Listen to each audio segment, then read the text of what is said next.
সারা দেশে বেড়েছে লোডশেডিং এর আরো খবর জানাতে আমাদের সঙ্গে বরিশাল থেকে আরিফুল ইসলাম এবং মানিকগঞ্জ থেকে শাহিদুজ্জামান সাহিদ যুক্ত হচ্ছেন। শুরুতেই যাচ্ছি বরিশালে, সেখানে আছেন আরিফুল। আরিফুল, প্রথমেই জানতে চাই যে হঠাৎ লোডশেডিং বেড়ে যাওয়ায় গ্রাহকরা আসলে কি বলছেন, আর পাশাপাশি আরেকটু জানাবেন যে এই লোডশেডিং এর সমস্যার সমাধানে বিদ্যুৎ বিভাগ কিছু জানিয়েছে কিনা। জি, বিলাসী কিছুক্ষণ আগেই আমি কথা বলেছিলাম বিদ্যুৎ বিভাগের বরিশালের এই যে চানমারি এখানে যিনি প্রকৌশলী রয়েছেন তার সাথে। তিনি আমাদেরকে জানিয়েছেন যে মূল সমস্যাটি হচ্ছে যে কিন্তু গ্যাস, অর্থাৎ সারা বাংলাদেশে কিন্তু এখনো 2000 মেগাওয়াট বিদ্যুতের সংকট রয়েছে। এটি শুধু কিন্তু গ্যাস কেন্দ্রের কারণে, সঠিকভাবে গ্যাস পেলে হয়তো বা এই সমস্যার সমাধান হতো। এটি হচ্ছে তার কাছে যে তথ্য রয়েছে। আর বরিশাল যে বরিশালের তথ্য আপনাকে একটু জানিয়ে রাখি। বরিশালের আমি এখন যেখানে আছি এটি কিন্তু বরিশালের চাঁদমারি ওজোপাটিকো 1 অর্থাৎ ওয়েস্ট জোন পাওয়ার।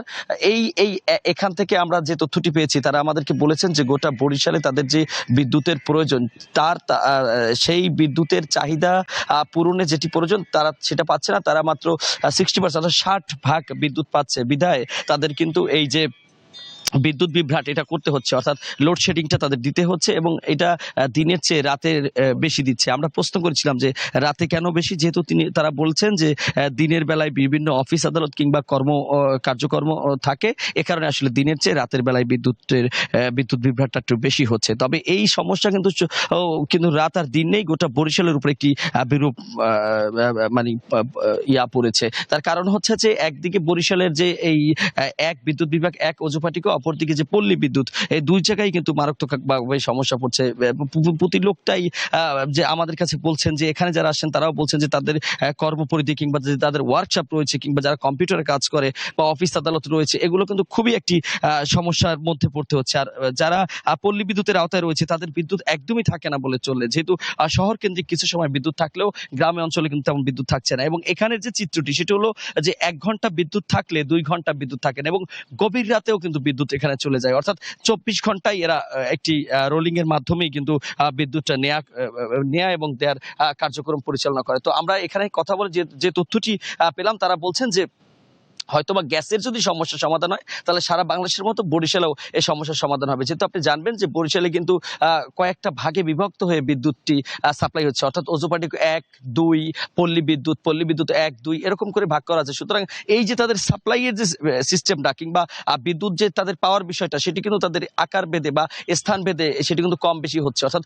শহর কেন্দ্রিক একটু বেশি দিলেও গ্রাম কেন্দ্রিক কিন্তু আবার একটু কম দিচ্ছে। এ তথ্য আমাদের কাছে রয়েছে। তো এর মধ্যে থেকেই তাদের পরিচালনা করতে হচ্ছে। এখন প্রশ্ন হচ্ছে যে সাধারণ মানুষের কি অবস্থা।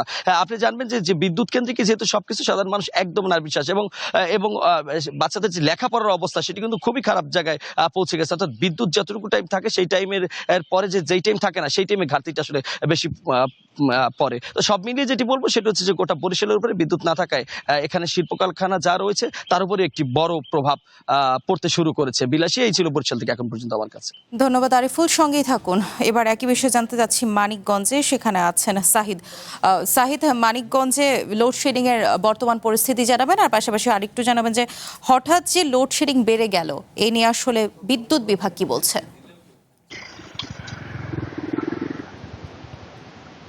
মানিকগঞ্জে কিন্তু তীব্র পরিমাণ যে লোডশেডিং সেটি কিন্তু আমরা দেখতে পাচ্ছি। বিগত দিনগুলোতে কিন্তু চরম আকার ধারণ করেছে এই লোডশেডিং এর পরিমাণ। এতে করে কিন্তু হচ্ছে গ্রামাঞ্চল এবং শহরাঞ্চলে কিন্তু হচ্ছে যারা আবাসিক গ্রাহক আছেন, যারা হচ্ছে বাণিজ্যিক যারা লাইন চালান, তাদের কিন্তু উভয়েরই কিন্তু সমস্যা হচ্ছে। তাদের সাথে আমরা কথা বলেছি, তারা আমাদেরকে জানিয়েছেন এই সংকট কিন্তু হচ্ছে শুরু হওয়ার পর থেকে তাদের কিন্তু নানা ধরনের ক্ষতিগ্রস্ত তারা হচ্ছেন।